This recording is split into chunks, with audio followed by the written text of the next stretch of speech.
Hello दोस्तों, स्वागत है आपका मेरे चैनल बने टीम स्टडी में। इसमें मैं लेके आया हूँ रीजनिंग के अति महत्वपूर्ण प्रश्न जो सभी एग्जाम में पूछे जाते हैं।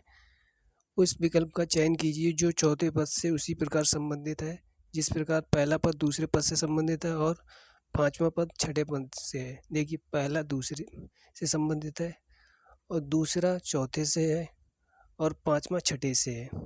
तो यहाँ पर क्वेश्चन मार्क की जगह क्या आएगा ये हमें बताना है। तो 7 का क्या करूँ, ये 46 आ जाए। ठीक है, तो इसमें देखिए मैं 7 का करता हूँ स्क्वायर और -3 करता हूँ।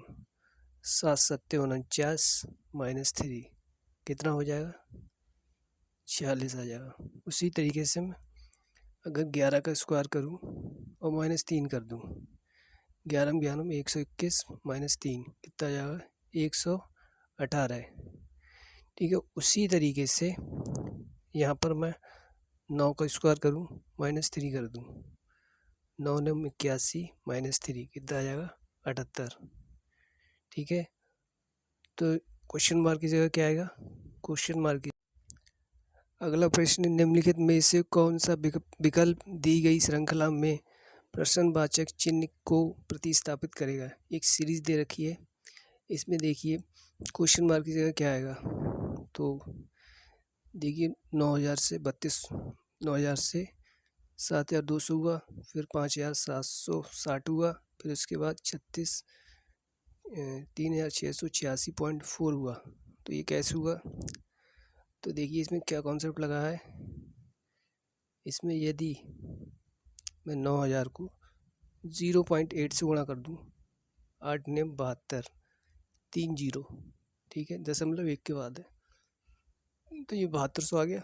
उसी तरीके से अगर मैं 7200 को 0.8 से गुणा कर दूँ तो देखिए 2 बार 0 है, 8 दूनी 16 का 6, 8 सत्ते 56 और 6 कितना हुआ, 56 और 6,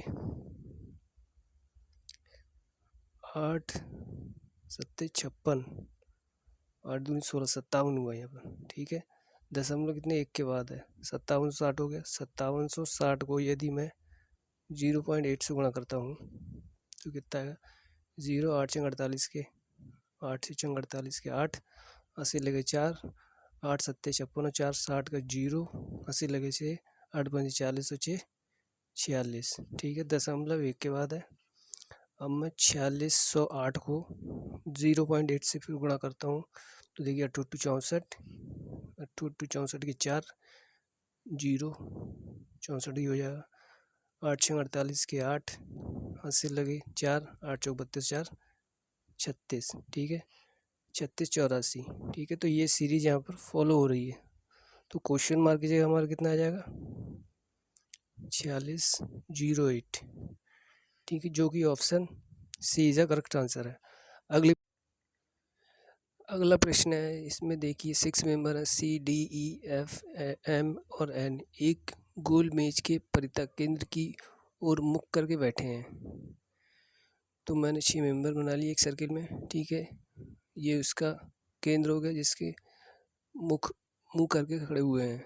इसमें डी जो है एम के दाएं से दूसरे स्थान पर है, एम के दाएं स्थान पर डी कितने दूसरे स्थान पर है। तो यहाँ से 1 2 दूसरे स्थान पर हो गया। एफ एन के ठीक बाएं हैं, तो यहाँ पर कोई रिलेशन बन नहीं रहा तो इसलिए इसे छोड़ देंगे। एन एम का निकटतम पड़ोसी नहीं है, तो ना तो एम इधर बैठेगा, एन इधर बैठेगा, ना इधर बैठेगा। और सी डी का निकटतम पड़ोसी नहीं है, तो सी जो है ना तो यहाँ बैठेगा और ना यहाँ बैठेगा सी। अब क्या पूछा हमसे, तो निम्नलिखित में से कौन सा ई का निकटतम पड़ोसी है। अब पूछा है एम जो है वो एफ जो है एन के ठीक बाएं है। यदि मैं एन को यहाँ बैठा दूँ तो एन के ठीक बाएं एफ यहाँ आ जाएगा। ठीक है, एफ यहाँ आ जाएगा। उसके बाद में सी डी का निकटतम पड़ोसी नहीं है, तो सी तो ना तो यहाँ होगा सी और ना यहाँ सी बैठेगा, तो यहाँ सी नहीं बैठेगा तो यहाँ क्या बैठेगा, ई बैठेगा। बचा हुआ सी जो है हमारा यहाँ आ जाएगा। अब हमसे पूछा क्या है ऑप्शन में, देखिए ऑप्शन में पूछा है ई का निकटतम पड़ोसी कौन सा है। तो ई का निकटतम पड़ोसी एम भी हो सकता है और डी भी हो सकता है, ठीक है। लेकिन एम जो है हमारे ऑप्शन में दिया ही नहीं कहीं, तो ठीक है ई का जो निकटतम पड़ोसी डी है, ठीक है, जो कि ऑप्शन में दे रखा है, तो option D is a correct answer हो जाएगा, ठीक है। ये लगा के अप्रोच आप निकाल सकते हैं ऐसे जल्द से जल्द, ठीक है। अगले प्रश्न पे चलते हैं। अगला प्रश्न है निम्नलिखित में से कौन सा पद जो है अक्षर समूह की दी गई श्रृंखला में प्रश्न चिन्ह वाचक के स्थान पर आएगा। तो यहाँ पर देखिए बी जो है वो दूसरे स्थान पर आता है और ई जो है वो 5वें स्थान पर आता है। तो यहाँ पर देखिए इंक्रीमेंट 3 का हो रहा है। उसी तरीके से एम जो है 13वें स्थान पर आता है और ओ जो है 15वें स्थान पर आता है। तो यहाँ पर आप देखिए 2+2 का इंक्रीमेंट हो रहा है। एक्स जो है वो 24वें स्थान पर आता है और यू जो है 21वें स्थान पर आता है। तो यहाँ से देखें तो 3 का डिक्रीमेंट हो रहा है।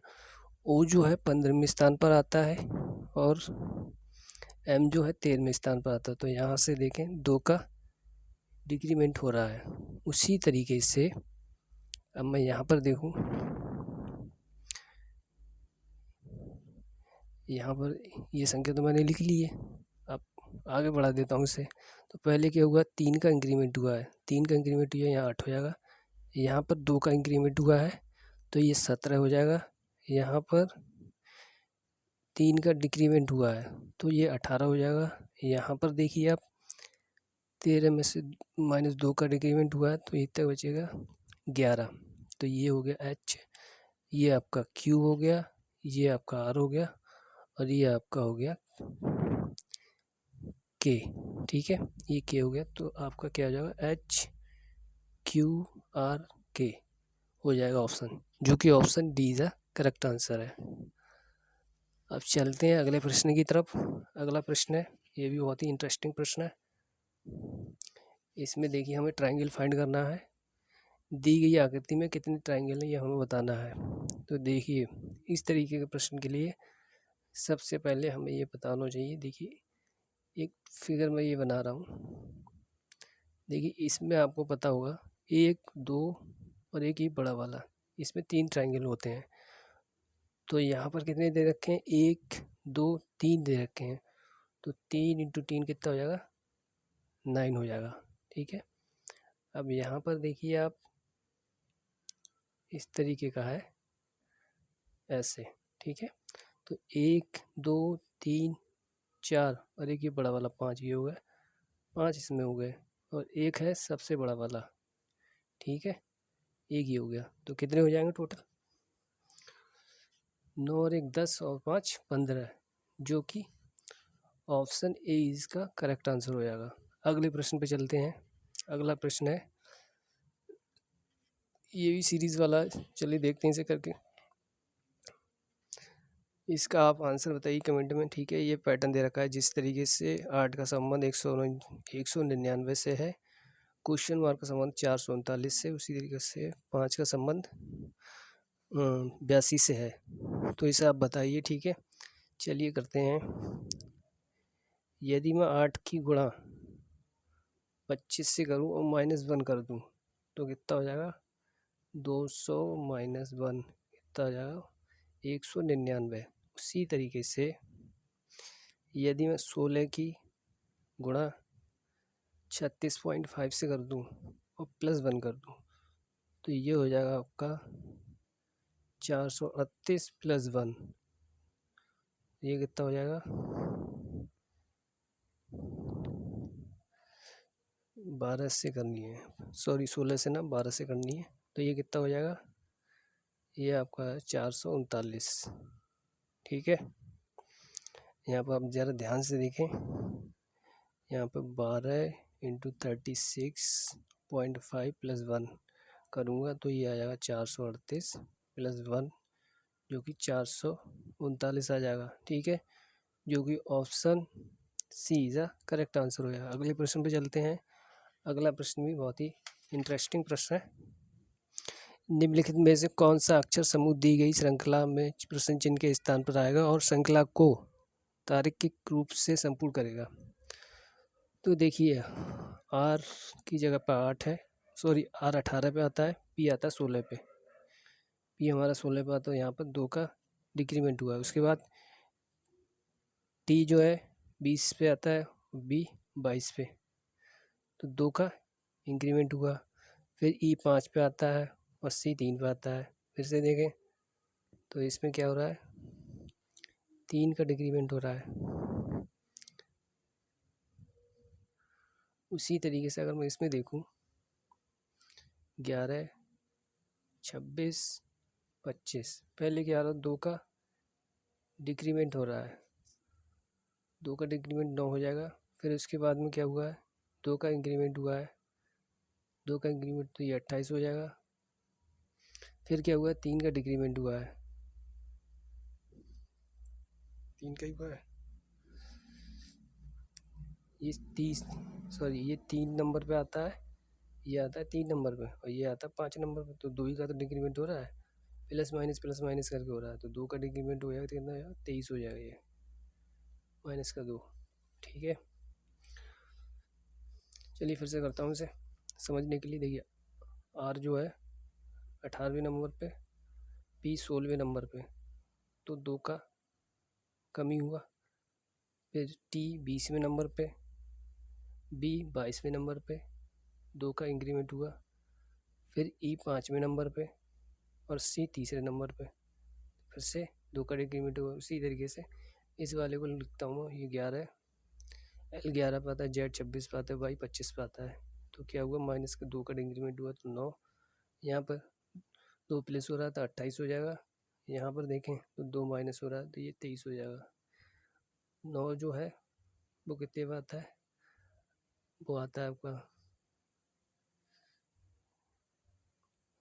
L जो है 12वें नंबर पर आता है, 11वें ना 12वें पे आती है, तो यहाँ से कितना आएगा, ये 10 आ जाएगा। ठीक है, तो 10 की जगह पर क्या आता है, J आएगा, 10 की जगह पर हमारा J आएगा, और ये इसकी जगह पर कितना आ जाएगा, 26, ए बी, यहाँ पर B आएगा, यहाँ पर W आएगा, तो आपका JBW, option C is correct answer हो जाएगा। इसी तरह की वीडियो के लिए चैनल के लिए सब्सक्राइब करें, बेल आइकन प्रेस करें। फिर मिलेंगे एक अलग क्वेश्चन के साथ, तब तक के लिए टेक केयर।